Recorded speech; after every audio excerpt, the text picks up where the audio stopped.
And he is saying that with a win here, Magnus has a 93% chance of qualifying. And here we go, the game has started. The game has started. We can't quite see Magnus Carlsen yet, but we see his opening few moves. And it's the Sicilian defence, something that Magnus has been relying on ever since his World Championship match in 2018 against Fabiano Caruana. And here we go. Just a very quiet line, actually. White not going for the open Sicilian, instead bringing his bishop out early. White is the first to castle. Black there, just pushing a pawn. And now we do see the first trade of the game. Bishop takes knight, that is a check. And black has doubled pawns, but black does have the bishop pair. And a pawn sacrifice early in the game. Levon Aronian giving up a pawn in the middle. What do you think, Simon? Yeah, this is actually an idea that Van Forest played recently. He played this pawn sacrifice, so it's a new idea. And I think he beat Prague with this e5 move. And you give the pawn up, but look at black's pawns. They're just straggling there. They're so weak. And it's a nice positional way to play. I've always thought white should be doing OK here, so it'd be interesting to see what Magnus's idea on the black side of this is. Obviously been very aware of that game by Van Forest. Yeah, as you mentioned, Van Forest there, he was helping Magnus in the World Championship match. So, yeah, these top players, sometimes they share ideas. Sometimes you see them employ the same idea with white and then with black. And right now, black is a pawn up. But as you mentioned, ugly, ugly pawns, especially those doubled pawns on the c-file. We came up with a rhyme, Simon, a couple of days ago. Doubled pawns are troubled pawns, and those black pawns, ugly for now. And just looking at the database in front of me, I can see that Magnus has also played this particular position with the white pieces. And in an intriguing fact, Levon Aronian played this particular position with the white pieces against Magnus Carlsen in the Gold Money Asian Rapid. Oh, wow. So a sense of déjà vu for the players. And Levon won. Okay. Wow, so Levon, I mean, that's good strategy, right? If you've got good memories from a certain position, going for it again makes a lot of sense. And now Magnus there, just bringing his queen out, over-protecting his central pawns. It's going to be a struggle maybe for black to get castled. If black ever brings his knight out, then maybe his central pawns will be weak. Black still needs a few moves to prepare, getting his king to safety. In the meantime, white, I guess, is going to build up, just bring a rook to the centre, bring the white queen out, bring the white bishop out, and some real targets for the white pieces. Yeah, I guess one player I've seen who really loves the bishop pair out of any world champion is Magnus Carlsen. I mean, I know you do as well, David, and probably you as well, Jovanka. I'm a bit more of a tricky knight kind of guy. I love, throwing the knight about and trying to trick my opponent. But maybe he's gone for this system because black has the two bishops. But, if white can win a pawn back, black is going to be in a lot of trouble. So, then there'll be no material disadvantage. And you can see after this rook move, that pawn on e5 in the centre of the board is starting to be targeted. So, yeah, I just wonder what Magnus is going to do here. Having a bad score on this, he's got to have some kind of idea up his sleeve. Yeah, you mentioned these pawns being targeted, Simon. Already, black can't develop his knight. If he brings it out this way, the pawn in the centre falls, protected by white's rook. And if he brings it out the other way, then a similar trick can happen. At the very least, white can just take this knight. And now it is two knights versus two bishops, but once white regains this pawn in the centre, black's just saddled with these ugly pawns. And these are going to be targets long-term. The white queen might come out, attack this pawn. Looks very pleasant for white. So right now, I'm expecting to see Magnus think for a while about how to get this guy into the game. Maybe the best option is to just push this pawn forward, over guard in the centre, and then develop the knight next. But this is a slow plan, and in the meantime, white simply is going to develop and hit some weaknesses. And he's going to gain his pawn back at some point, right? Yeah, well, actually, looking at the database, the main move that black plays is actually to pick up the first double pawn and push it one square and just give it up completely. OK, so this guy, doomed long-term, is very, very weak. It's going to be targeted, so giving it up right now, at least forcing white to take some double pawns on. I've got to admit, this, to me, still looks very nice for white, but at least now black does have maybe some pawn pushes in the centre later in the game. This reminds me of a game I had a long time ago. I know you mentioned the 7 Deadly Sins by Jonathan Rowson, and I had a very similar position to this where I tried to give the pawn back, and Jonathan with the white pieces beat me in 20 moves. So I'm getting some cold sweats here looking at this position. I'm not a big fan of the black structure, but that chessball course is such a great course. I mean, really should be in every chess player's arsenal, that 7 Deadly Sin book and course. Yeah. Fully agreed. And actually, this pawn structure reminds me of a game I had against you in 2014 in the British Championships. More cold sweats, is it? Yeah. No, you beat me in that one, actually. But that makes a change, shall I say. It makes a big change. Probably the only time I've beaten you, I think. So maybe in classical chess. Okay. But I was about to say, in that game, strategically, I felt I had promising chances. But then Black's play is going to be dynamic, right? Yeah. That's what you managed to achieve against me. You managed to make it into a mess, get the bishops active, and things got really complicated. And Magnus needs to try and do the same. He can't just sit and wait and allow White's pieces to come out and start going for his weak pawns. Isn't it a bit surprising that he's actually thinking here? I know we said he has to think, but he's lost this position before. Why is he thinking here? I mean, he's either got an idea or he doesn't. I think it's because he believes in the advantages of White's position, because, like I mentioned earlier, he actually played this variation with the white pieces himself. And it was played really recently in the World Blitz Championship in Warsaw against Boris Gelfand. But why would he be thinking as Black if he believes in the pluses behind White's position? Why would he be playing this as Black? Why would he go for this? I don't know, especially because he's gone for this game and lost in this variation before against Levon in the Gold Money Asian. I don't quite know, but here comes his answer. OK, so we talked about the bishop pair. That bishop pair has gone. Black brought his bishop out, traded it off for a knight. So material is level. It's the same kind of complement of pieces right now. But Black has at least got rid of one potential attacker of his pawns. And there we go, Magnus centralising his rook. This looks strange to me, to be honest. It didn't look like the #1 priority to bring that rook to the centre. Black's king still in the middle of the board.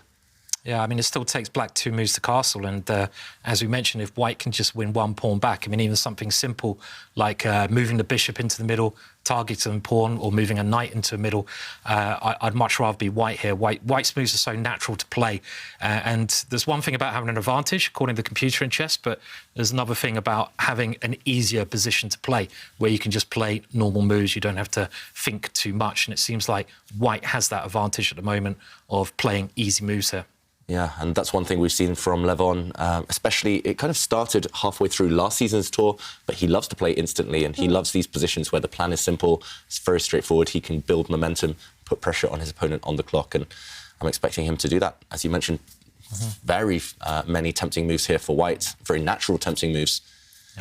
It's hard to pick between them. Maybe that's the only problem. There are so many... Too many good moves. Good moves, exactly. Yeah. This is the type of position in a long game. I would sit there for 30 minutes deciding between two moves that are probably just the same, just because they both look so good. And I'm expecting White's bishop or knight to move right now. It's been a little bit up and down for Levon in this tournament. The only player to beat Jan Pomniachtchi, and he's also won a game against Ding Liren, but also lost to Artemiev and some other players. But he is a man on form, right, Jovanka, judging by the Grand Prix? Yeah, I mean, he played an excellent tournament in the Berlin Grand Prix. And also, I have to say, he's been in this type of position countless times on the 2021 season. And I can remember in Skilling Open, it seemed like he needed a miracle. Miracle performed. Yeah. So, I mean, somehow I feel that this experience will just basically favour him. Yeah. And he was used to the pressure. And he said it himself, he loves proving people wrong. And you two both expected Levon to develop the bishop or the knight, which looked very, very natural to me. But Levon has gone for a different approach, just solidifying that pawn, the double pawns there on c5. Yeah, and just to show maybe why Levon Aronian has done this, we mentioned in this position, White's bishop could come out and attack a pawn. White's knight could also attack this weak guy, which is pretty much indefensible. For example, bring the knight to the side of the board or centralising it to target this pawn. But then this idea would happen. Black would push it forward and White would be forced to take. And now White does have these doubled pawns, and it's not clear whose pawn majority is better. Black has a 5 versus 3 advantage on the right half. White has a 4 versus 2 on the left half of the board. And that's why Levon Aronian pushed this pawn forward. I think the reason both Simon and myself were reluctant to do this is because it does feel a bit weak on this diagonal. But if Black pushes the pawn, White could just recapture with his own pawn, and he does defend this knight with his queen. So Black's bishop cannot really take it. That is why Magnus just developed his knight, and now Levon Aronian has gone for this black pawn that we mentioned from a different angle. So he's using his bishop, but he hasn't put it on a square where it blocks his rook. very interesting play here. And this guy is going to be lost at some point now. Does Magnus push it forward and force white to double his pawns by taking one of these two ways? Or does black go on the defensive and maybe just bring his knight back? But this feels slow, and white's knight will continue the attack of this pawn. And one thing I've noticed like very strong players tend to do is avoid moves like this, knight d7, which is a very passive defensive move, trying to hold on to your gains, because, OK, knight d7 does defend the pawns, but you have to sit there and defend. And this looks like a much more active and better try, just throwing the knight into the middle of the board. Aronian obviously responds immediately, and he's going to get his pawn back, but at least Magnus is now trying to get a little bit of activity here. There might be some ideas of pushing, unleashing his bishop, and maybe the knight can either come over to target some of white's pawns here. So I kind of like the way Magnus has played the last sort of couple of moves here. Yeah. We should issue a word of warning here, because it is possible for black to get super greedy and try to grab the white rook in the corner and by playing this pawn move. But that would be a bad mistake, because you give up all your dark squares. The computer does not like this move by Magnus. Yeah, so just to explain Ivanka's point, this would give up the dark squares and would not be favourable for Magnus at all. And if we catch up with the game, his last move not approved by the computers in this position. He's brought his knight to the side. He is attacking this pawn. But Ivanka, what might the reasoning be behind this one? I don't immediately see why it's a blunder. He's attacking this pawn. If black captures the black knight, getting rid of the attacker, then at least black, after the trade, has undoubled a set of pawns. This pawn much less weak than it previously was. Maybe the reasoning is because white can just defend this pawn. But how do you do that? You've got to be careful now. If you lift your rook up to defend this pawn, there will be this trick that we highlighted earlier, the pawn pushing forward, attacking this rook in the corner from long range. Maybe white can just step back with the queen, for example, and defend the pawn this way. It's very shaky for black. This pawn is loose, and this pawn is the only defender of the black knight. If one of them falls, black's position might crumble.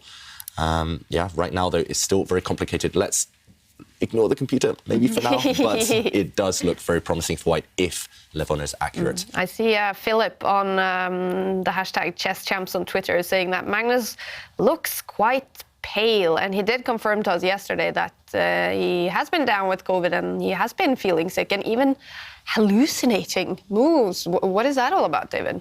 Yeah, he's been missing things. Very uncharacteristic for him. He mentioned yesterday in the interview, as soon as he starts to calculate, that's when the blunders actually happen. So he will be maybe relying on his instincts more than ever today.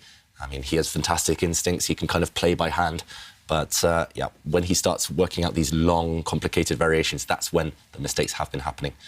I'm wondering, I think maybe he just looks pale because of the lighting in his room. Maybe he's got a window open. Big yawn there, big yawn. So, I mean, it takes you out of it, COVID. He did play very bad yesterday, didn't he, at times? So he's obviously not his 100% normal self. And you you told me, Simon, that you've been down with COVID. How did it affect you when it came to chess, if you played a little bit of chess over Christmas? Yeah, I mean, I had it over Christmas. I mean, I was pretty much fine, but I was extremely tired and I couldn't play any chess. I normally play a lot of blitz chess, but I was dropping pieces everywhere and just could not think. And they call it the brain fog. And it was more like the brain just did not function at all for me. It was more than a fog. So, it's strange how something like that can just slow you down so much. And obviously, Magnus has a bit of that now. So I'm sure he'll be back to health soon. No, he's a healthy chap, probably a bit healthier than me, you know. Well, you've been to the gym today, Simon. I did, yeah. Very good, very good. I need some inspiration from you. And the queen has retreated to defend the attacked pawn. And Magnus playing very quickly, actually, just pushing that pawn forward. And Levon, tempo. I mean, what was that? Wow. I was saying he's not letting him think, is he? He's just like, bang, straight away. Yeah. What do you make of that move, David, as well? That's it's getting crazy already. Exactly. It's not just that it's a crazy move, but to play it that quickly, I mean, Levon Aronian, he's the one trusting his instincts now, and it looks like a pure pawn sacrifice by white, but some traps are in the position right now, and we have to show some of the ideas here. After black's pawn pushed forward, unleashing this bishop and hitting the white rook in the corner, Levon said, OK, I'm not letting you have that rook. I'm going to push my pawn forward in the centre. And this pawn is attacked 3 times. This is the type of invisible move I wouldn't even consider. But if black had taken with his own pawn, you lose the black knight. If black takes with the rook or with the bishop, then the white pawn steps forward with a double attack, winning a piece. That is really, really sneaky by Levon Aronian. And Magnus replying very quickly as well. Just ignoring this pawn. I think it was poisoned, but he instead fortifies this black knight with his own pawn. Wild position. It's I've already got brain fog here. I mean, I've just got brain fog at the moment because it's all happening. I mean, A5, a move on the side of the board when there's so much going on in the centre, and there's so many options available here. I mean, white can give up the exchange, white can push the knight away. It's very complex. I mean, do you think, and this looks like a very sensible move, do you think Lev, his game plan against Magnus is try to make it a bit complicated, knowing that Magnus is under the weather? Yeah, I think you might be right, and knowing he needs to win as well. And talking of making things complicated, we continue to see surprising moves. Here, the black knight is attacking the white rook. Levon didn't even blink. He did not consider anything else. He has sacrificed his rook. He took a pawn, and now after knight takes rook, I'm expecting him to recapture. And if we do a quick material count here, white is down a rook for a knight. And this knight is temporarily offside, but white does have a lot of threats. Actually, maybe there are options. This bishop might well just skewer the black queen, hit the black rook behind it. These black pawns are incredibly weak. This guy is going to drop off. This one is isolated. This one is isolated. In the current position, I was about to... Well, I did say that rook takes knight was pretty much automatic, but there is also the option of the bishop landing on this square, hitting the black queen immediately. So Levon Aronian not automatically recapturing, which most, including myself, maybe would have done. He is thinking of more ambitious moves. So he's a rook down, but is it basically just that the Magnus's pieces are so bad? Yep, and he will win something back. He can grab the knight back for now. That's some compensation, but nope, he goes for the black queen instead. And the black queen has to move either now or on the next turn. You could actually give up this knight. This knight is going to fall off anyway. You could flick in a check just to ruin white's pawn structure around the white king. But I'm not sure whether you even want to do that. But if you move the queen, for example, just choosing a random square, then now white has a choice. Do you take the knight? Do you take the rook? Everything's on the menu. Wow. So complicated. Already very complicated. I mean, it's going to be an epic battle. And I think it's going to be an absolutely incredible day of action. And we want you at home to be very much part of all this. And so we would love it if you tweeted us using the hashtag #ChessChamps. Or alternatively, you can send us your selfies, remember, in landscape mode, and we will feature them on the show. Remember, I've got a bone to pick with this. So I was watching the show yesterday, and I was like, I'm going to get my selfie in. Surely. You did. Maybe I wasn't watching it at that moment. I was watching the whole show. I went to the toilet at that moment, so of course. I didn't realise. So I was trying to get my selfie on the show, but you got it on, did you? Yes, I remember it. Yeah, you had David in the picture there. Oh, my God, David. Yes, indeed. Yeah. We even gave you a shout out, Simon. You missed it. I missed it. Bad time to have a toilet break. And also, I've noticed that you've made a couple of changes with the layout today and the evaluation bar. Did you make it orange just for my beard? Yeah. Was that just for me? That's of course it was for you. Just for me. Yes, Brilliant. yes. Right. You know, the whole thing just looks better now, right? Yeah. We have Simon with the orange bear. Blends we in. have the orange bar. You know, just everything's just coming together. We have the orange squares highlighting the last move on the board. Yeah. Yeah, it's all for you, Simon. Yeah. It's all for you. I feel privileged now. I'll let you off then about the selfie. Thank you. Yeah. So that's okay. Yeah. Come home, Simon. This is where you belong. I feel it's so nice to be back after. It's so nice to have you back. It really is. After the World Championships and, with the games are slower pace, but sitting here, it's lovely to be back. Really is. And a whole day of talking about chess and this exciting format as well. Yeah. It's going to be good. It's a lot of fun. Yeah, definitely. Talking of a lot of fun, this position, I think we're having fun analysing it, looking at it, but the players, they must be super stressed right now. And Magnus just trying to find a safe square for the black queen, and it's not easy. No matter where the black queen goes, there will be pluses and minuses to the square it lands on. And Magnus burning time on the clock, both players now down to 8 minutes. It's so complicated, it's so messy, and there will, in the end, be an imbalance, whether that's on material pieces or whether that's simply the pawn structure. If black can't emerge from this position with extra material, then I think he's just going to lose the game. Black's pawns are too weak. So Magnus needs to be really, really careful here. The computer, the ginger bar says 0.0. I mean, come on. But I'm sure both the players don't think that at the moment. They're just trying to find the best moves. I mean, exactly. I suppose, continuing a line that you could consider here, you've got to move the queen. So, we talked about our game when I least, with a bad pawn structure, try to complicate the position. And I always try to move as near to my opponent's king as I can. And I could dive into this one next to the black pawn.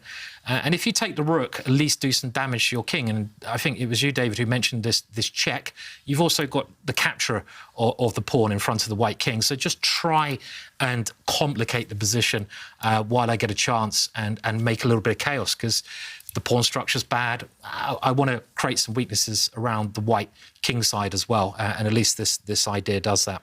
Yeah, exactly. There's plenty of ideas here for both sides, and it's not clear whose king is weaker, actually, in a position like this. And you also mentioned this check, which looks maybe even stronger. Oh, it's a nasty move here, though. I just realised you can go pawn takes, and I don't want to take that one back. Whoops. Suddenly a checkmate. And we're talking about the kings. Black's king gets trapped first. So, Magnus working out all of these types of variations. OK, he doesn't choose the move that you mentioned. I like that one, despite the fact it was still very messy. I like bringing the queen not just near the white king, but also to protect the pawn in the centre. Magnus instead choosing a safe square, but it will get hit. At some point, white's knight is going to gain time against this black queen. So a bit of a mysterious one there by Magnus Carlsen. And what's his idea if white does take this rook? I mean, white actually can just take the knight. That looks pretty good too. Very, very tempting. But if you take the rook, what does black have in store here? If you just recapture this bishop back, then in this position, it's actually level material, but these black pawns are just going to be picked off one by one, and white is going to win. Yeah. So Magnus needs something special, something magical, and the evaluation bar now has gone in white's favour, because maybe there isn't anything now for black. So I was just going to ask, take the rook or take the knight? What's your instinct? I mean, I like trying to keep the initiative, and I would probably, obviously the players do neither of these. They just go, Lev moving his knight in to attack the queen. But this one I didn't like so much, because it's maybe possible to kind of now flick in this check. Yeah, why not? And pawn takes knight could maybe be met by queen takes pawn or It looks very dangerous, that idea, Ivanka, because the one idea I think Magnus had about putting his queen on a light square is that the black queen points towards that little guy over around black's king, and I think he's going for this now. So this is this turning around in Magnus's favour? Possibly, yeah. And look at the computer evaluation there. It did say that this last move by black, bringing the knight to this square, was actually the only way to maintain the balance, but it also does give black the advantage. And now, if we see the computer suggestions after this knight check, no matter what white does, black has an advantage. I mean, the most obvious move is also the best move here, according to Stockfish, according to the computer. That's taking this knight. That will happen, I'm pretty sure. And now black, most likely, is going to jump in with his queen and capture a pawn. I mean, even that is not forced. I mean, there are options here. You could even just take this pawn with your own pawn and hit the white queen. For example, if the white queen recaptures, you can actually save both your queen and the rook at the same time by lifting your queen up and offering a trade. So suddenly Levon Aronian lost control, maybe just trying to be a bit too clever by bringing his knight in earlier when he could have just taken the black rook or taken the black knight, both seemingly with an advantage. Yeah, it's probably that position you said earlier where you have too many good moves. You have a choice of two good moves, taking the knight, taking the rook, and you play the third move, and you get a bit confused. I remember one thing that Britain's first ever Grandmaster, Tony Miles, said, and I didn't hear this myself, but it was quite famous that Tony Miles, his sort of catchphrase was, always play the simple moves. There's nothing wrong with the simple moves. So if there's a good, simple option, why overcomplicate it? If you can get an advantage by playing something very easy, then play that move. You don't need to go into complications. So that might have been something which Lev could certainly regret here, I feel. Yeah. Yep, so he will definitely regret not taking this rook. Meanwhile, after the knight jump, after the knight check, it has been captured, and as I mentioned, this is also an option. Pawn takes pawn, hitting the white queen. And Levon Aronian is the master of counterattack, but here Magnus is doing that. He's just leaving his own queen, but now the white queen is the one under fire. This is a crazy, crazy position. And it all comes down to that sin that I mentioned actually earlier in that advert. Thinking Levon overthought the position, and now he's lost control. The queens are about to disappear as well.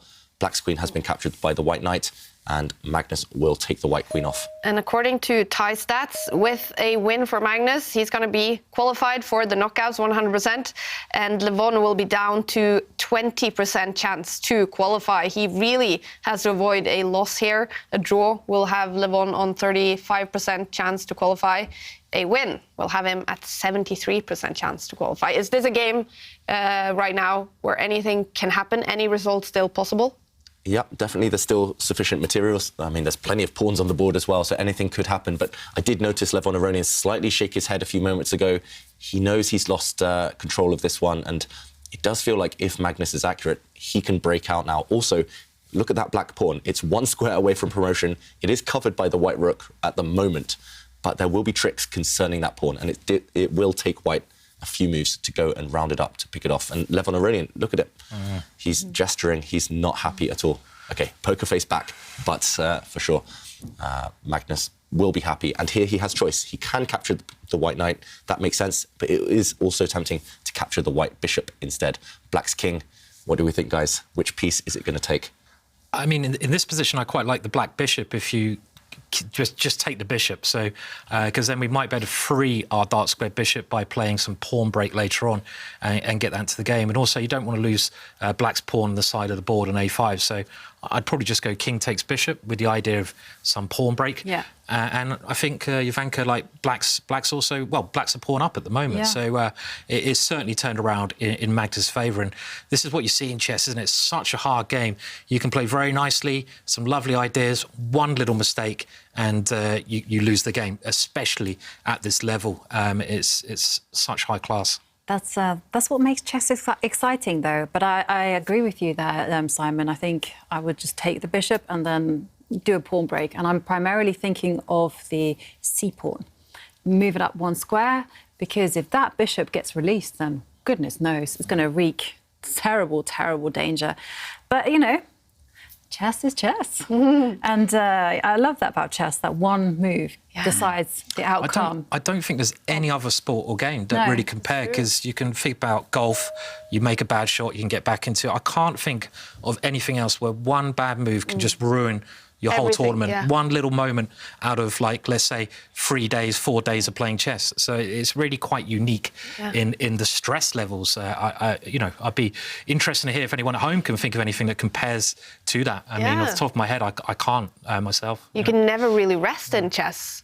No. Basically, you have to be 100% focused all the time. Right, and well, it keeps us all excited. And talking about excited people, well, we do have some selfies, and Nordia Asman says it's 1 a.m. in Malaysia, and it's a great palindrome, 22/02/2022. She's got a birthday, and capping the day off, she's rooting for Kastaniuk to score for the ladies.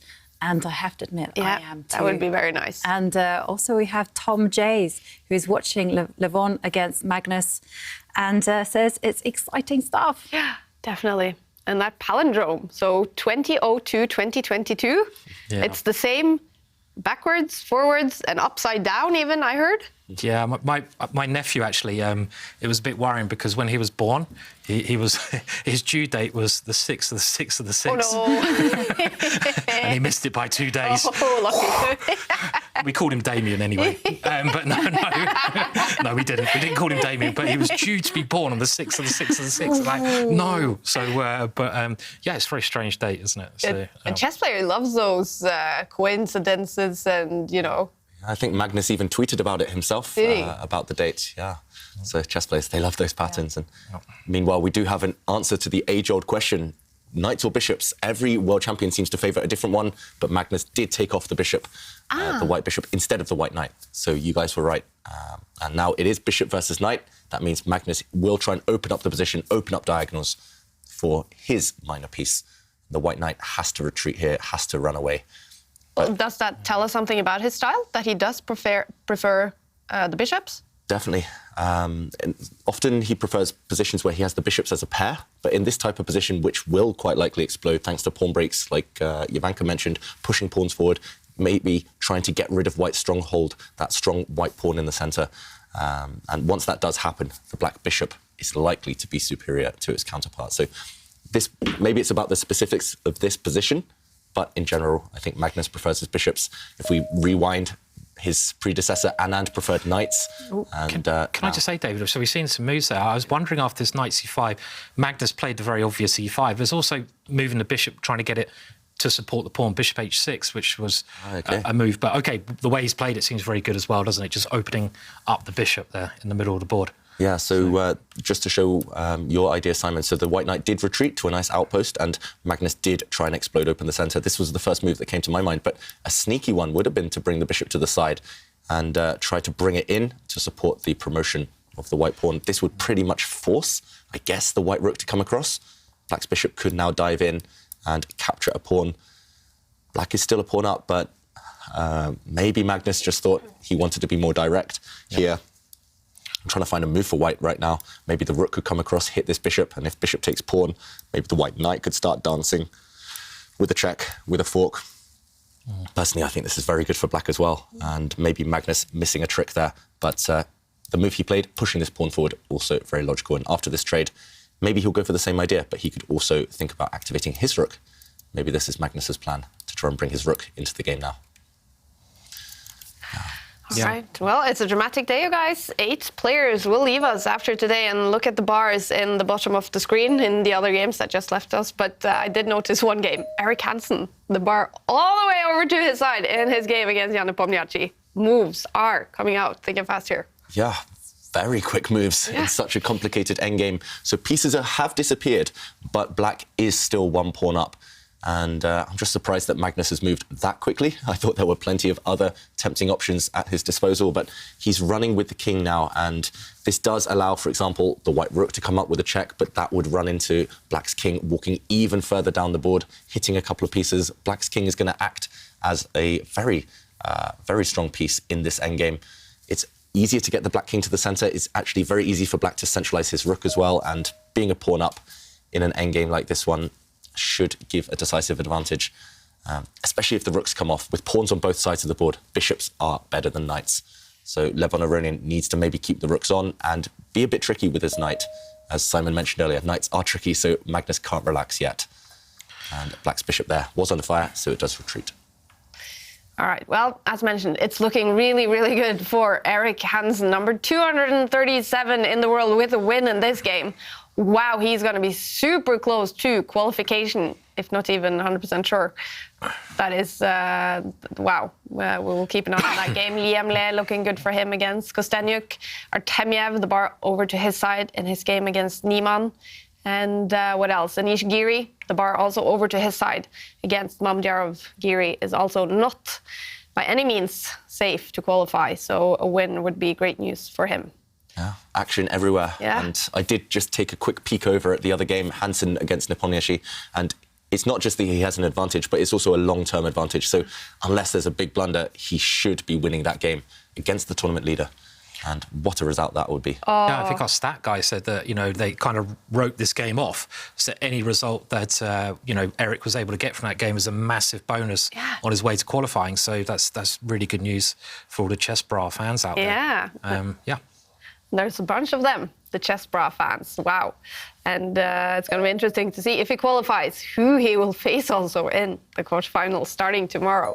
All right, what's happening? OK, so white's knight trying to get a bit tricky. There's simply nothing else to do. You have to try and get some of those black pawns with your knight, but Magnus did fend off an attack from the knight by just stepping a pawn forward, and white's knight has had to retreat. And that last retreat, it's a sad move to play. That is almost an admission of defeat. White's knight now not on a great circuit, can't jump forward anywhere effective, and black's rook has entered the action. So white's king now stepping forward. That shows that Levon really doesn't have any active plans. And now it's just down to Magnus to activate the black king maybe, start pushing some pawns forward, and it should be a matter of time. Magnus in top form, I think, would win this I think he'd win this 10 out of 10. Yeah. But Levon Aronian, maybe just knowing that his opponent's still suffering the effects of COVID, maybe still some practical chances. What do you think? I don't know. I don't think so, because I'm looking at white's rook to see whether that can be a nuisance, and it's dominated by the dark squared bishop. And as long as the black rook has control over the 8th rank, there's just no way that the white rook is going to get involved into the game unless Magnus takes the decision to allow it. Yeah, maybe White's only chance here is to move the rook down to try and attack the pawn on the f-file. We're talking about people playing, you know, I was going to say under the influence, probably not the right term, under the COVID influence. And I remember actually it was quite interesting that England #1 for many, many years, Mickey Adams, actually said that he played better when he had a cold or a flu. Because because he played more natural. It's like I know some people say they play better on a hangover because they don't think. They just play. They play without thinking, and they let their kind of subconscious take over their moves, which is an interesting way of looking at it. But I think it certainly didn't with COVID. It has different effects to, like, you know, your traditional cold. So yeah. Yeah, I actually found the same when I was younger. At least I always played better when I had a cold, when I'm maybe about to be ill, just because there's nothing else you can do. You have to sit at the board. You have to focus. You don't have the energy to get up and walk around and be distracted. But the older I get, the more I feel the effects of these things. So, I think I would be struggling too if I were in Magnus's shoes. Not feeling 100% physically fit. Yeah, at least he's got an easy position to play. This is just the kind of thing he'd want. He doesn't really have to think here. I mean, you only have to think a couple of moves ahead in positions like this, and just know where to move your pieces and pawns. And he's doing well. He knows what he's doing here, doesn't he? He's going to win this, I think. It does feel that way. And yeah, normally the disasters that do happen to Magnus, they come when the queens are on the board, when there's complications, when there's stuff to calculate. Here, as you mentioned, Simon, not much to calculate. I think the only thing you need to see here as black is that if White's rook does come up to the 6th rank, which it does, targeting a lot of pawns, that black can now challenge that rook with his own rook and offer the trade. And as we mentioned, any rook exchanges, black is just going to win. Black's bishop will be more flexible than the knight with pawns on both sides, and black's king is ready to make a dart towards white's pawns on this side of the board. So no rook trade possible for white, and Magnus just doing Magnus things, advancing slowly with pawns on the side he's stronger. Black has a 3 versus 2 advantage on this right side, so why not play that? Yeah, and one idea that I saw for Magnus, but way ahead in the future, is actually just to push Annie, the A-pawn, 1 square forward, and, you know, try to clear the path for the C-pawn, just to... I thought it was Alice. Alice. I thought it was Harry. Come on, get it right. It's Harry's brother, Harry. What are you doing? You're butchering the pawns here. God, blimey. What Arne? Tour director Arne, the A-pawn. There's been big controversy in Norway about that name. There has. Oh, yes. Oh, yes. There's been even a whole Arne day, because there's apparently, in Norway, more top leaders by the name of Arne than there are female top leaders, which is not good. Oh, dear. Yeah. Anyway. But here we're 50-50. 2 girls, 2 men. Exactly. Usually you're outnumbered, usually, David. Yeah, Simon. I'm doing it for you, Dave. I'm forming a team now. Yeah. But on that note, Gary, the G-pawn, has just pushed forward, offering a trade. But white now, here, Simon, would you trade off a set of pawns here, or would you keep Harry on the board? I think you're each pawn. I think you've got to complicate it here. The more you play into your opponent's hands, the more you make it. I mean, normally when you're trying to draw a position, you want to make exchanges because with the pawns, you want to get rid of the pawns. But what I was thinking there, you push Harry on 1 square on to at least give him the chance of getting black's Harry pawn. A lot of Harrys going on at the moment.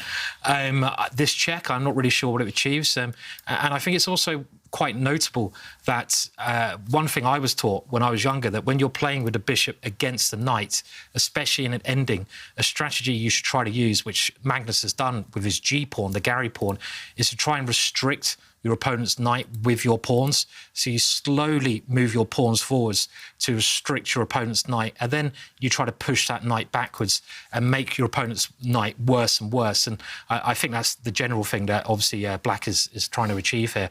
I don't really get this check, to be honest. So I'm not sure what's happening here. How does that actually help Lev? Is he going to go after Harry now, maybe? Possibly. That must be the only idea. He can go after Harry, because if he does, then you kind of mentioned the white knight being restrained. Don't have too many squares. So you can just simply attack it with a pawn, and poor old knight going to go to the corner. It's not pretty over there. I mean, I guess you have to do this, though, yeah? So, I mean, this is going to happen, I think. Okay. So White's idea is to attack this pawn and this pawn at the same time, but now Black can defend them both with a simple pawn move, pushing this pawn forward, guarding its fellow here, but also protecting with his rook. And this has actually happened in the position, and now White's rook coming across to attack. Is it Freddy? Freddy the f-pawn. Yep. And That's the one. yeah, right now, Dave. Black's rook is a bit overstretched. It does want to defend this pawn in the corner, but now it struggles to defend this pawn as well. For example, if it steps up one square, which it does, Levon Aronian, he's doing a chase. So first he gives a check, and no matter where the black king goes, I think he's going to try and bring his rook to start chasing these black pawns. White's knight is terribly placed for now. But at least he's complicating it, and the white knight now coming back into the game. This is actually has a very nice route. Yeah, it's a very sneaky move, because the whole idea actually is that now the white rook can attack the pawn, and it's controlling a few critical squares from the bishop. I'm not convinced actually that Magnus's maybe this check, which I thought was bad, was a very clever idea by Lev. I mean, this knight, it might just win that f pawn now. How do you stop this idea? Yeah, the knight is destined to jump forward, right? At some point you have to, and this pawn is doomed. Maybe it's going to become a race. OK, he first pushes his h-pawn forward.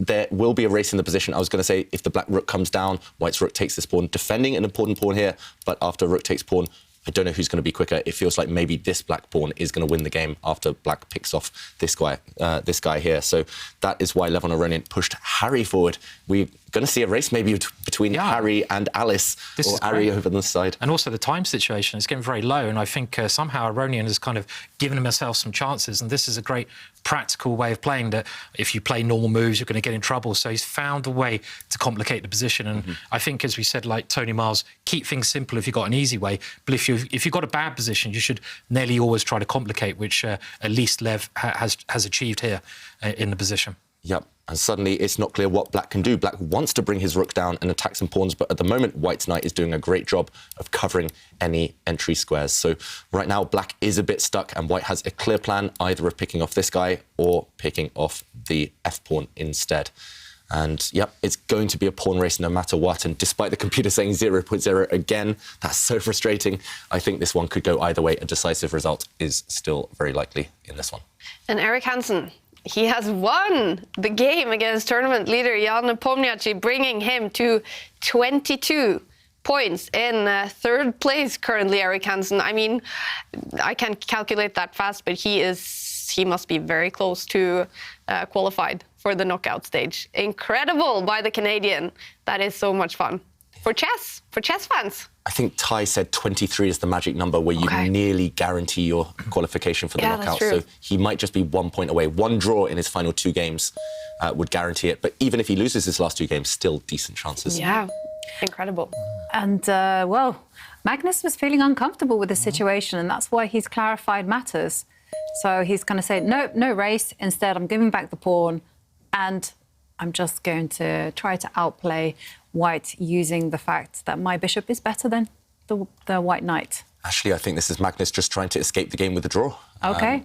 Because the pawns have just disappeared. There aren't sufficient pawns left. And look at Magnus reacting there. He did eliminate Harry, Simon. You must be annoyed about that. He went for a pawn trade, but he gave up a pawn. Well, he gave a pawn back in the process. And now if the rooks do disappear, it does feel like Black's going to take too long with the Black King to go after those white pawns. It feels like everything's just going to get eliminated. White's knight can even give itself up for some pawns later on, and it should just be a draw now. This is one case where the more pawns that get exchanged, the nearer to a draw you do get. I know Lev avoided this earlier, but in general, you just want to get the pawns off the board because you need a pawn in the ending to queen, and that knight has some very nice squares. I mean, it should be a draw. Magnus has indicated from his body language as well that it's going that way. I mean, I'm not even sure what he missed, to be honest. I don't think it was a major blunder.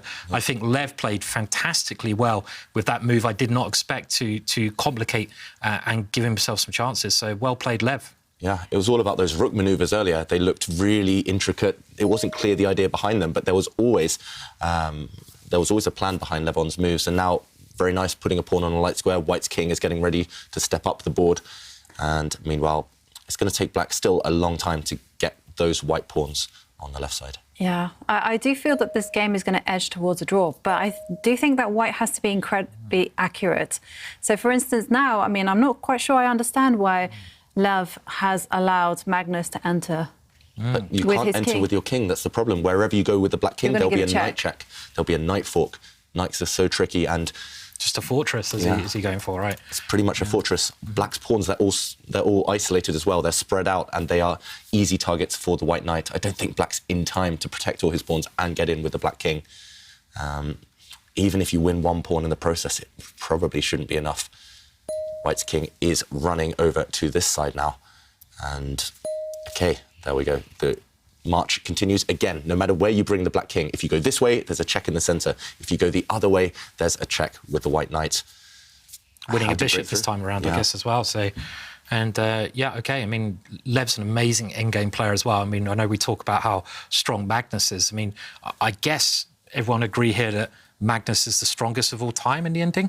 There's no one who can get near him in the ending. But looking at some of Lev's games as well, Lev must be one of the best endgame players ever. He's got so much experience, and that's something that age helps you with.